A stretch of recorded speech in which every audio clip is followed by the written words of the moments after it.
Oui, nous sommes ensemble tous les jours, mais lundi, c'est spécial sport sur Impact TV. Toute l'équipe de TDS par ma voix vous souhaite la bienvenue et merci encore de nous recevoir chez vous. Et puis, notre consultant Globetrotter a toujours des infos croustillantes pour nous. Ce sera le cas aujourd'hui encore avec notamment la Coupe du Faso qui jouait pour le compte des 16e de finale ce week-end. Et puis, on voyagera du côté du vieux continent avec quelques championnats qui ont retenu notre attention. Merci à toutes et à tous. En tout cas, c'est toujours avec le même punch, sportivement parlant, que nous nous retrouvons pour ce temps de sport. Merci à notre cher consultant Ibrahim Konaté qui est avec nous. Alors, bonsoir Iliman, bonsoir à tous les téléspectateurs qui prennent le temps de nous suivre en ce temps de tenue de sport.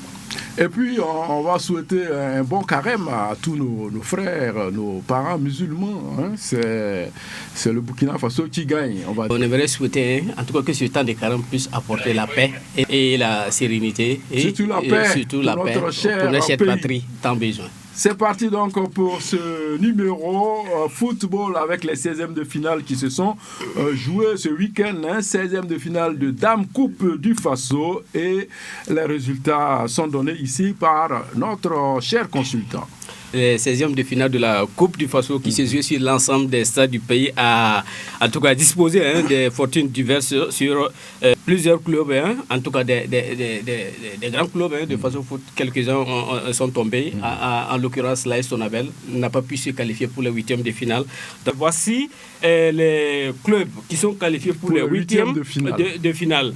On a le Racing Club de Houndé, l'USFA, USO, ASO, Salitas FC, Raimo FC, Étoile Filante de Ouagadougou, AS Douane, ASFB, Sahel FC, Vitesse FC, Sporting Cascade, ASIEB, Real du Faso, RCB et Asfa Nyenega. Voici en tout cas les 16 clubs qui ont obtenu en tout cas les tickets pour les 8e de finale de la Coupe du Faso 2025. D'accord, bonne nouvelle pour le RC Houndé, une formation chère à notre DG, à la personne de M. Edmond Koulibaly.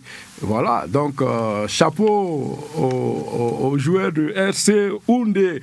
Et puis on rappelle que le tirage au sort des 8e de finale est prévu ce soir même du côté de BF1 chez nos collègues de Burkina, de la télévision BF1. Voilà. Au cours du magazine des sports, Sport Time, si je ne me trompe, n'est-ce pas? Évidemment. Voilà. Et il y a aussi que les formations des étalons U17 et étalons dames étaient en compétition du côté de Bamako. Et là aussi, vous avez des résultats pour nous. Alors, il faut dire, sur ce même plateau, on avait parlé des matchs allés, que ce soit les étalons U17, que ce soit les étalons dames. En tout cas, on nous avait donné les résultats des matchs allés. Il faut dire que, en tout cas, les matchs retour aussi se sont tournés à l'avantage de ces étalons-là. Il faut dire que du côté de Oscar Barrow et ses poulains, en tout cas, qui jouaient un match amical retour, U17. Voilà, pour qui se profile un match qui entre dans le cadre de la préparation de la CAN.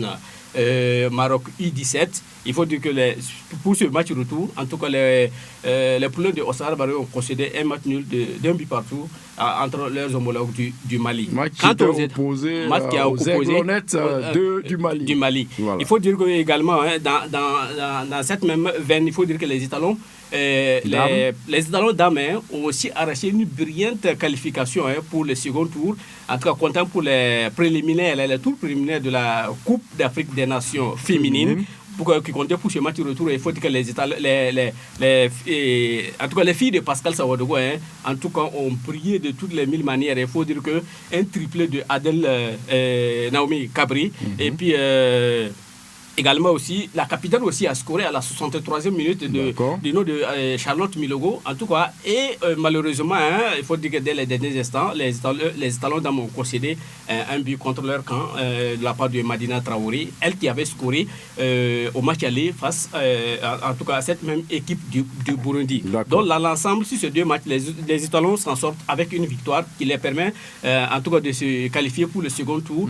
Il faut dire qu'en face, les étalons dames auront auront comme adversaire le Togo. En tout cas, le Togo aussi qui a disposé de l'équipe de Djibouti sur le score de 5-0 à l'aller et 5-0 au retour. Il faut dire que cette formation, en tout cas, il faut se préparer en conséquence parce que, en tout cas, elle dispose en tout cas de belles joueuses, en tout cas qui jouent bien. Majeur. En tout cas, il revient à Pascal Saodogo, en tout cas, de regarder en tout cas ces vidéos-là pour préparer une équipe sereinement. Donc, voilà, pour faire face à cette équipe. En tout cas, ce tour prochain est prévu en octobre prochain. D'accord. Merci pour toutes ces informations.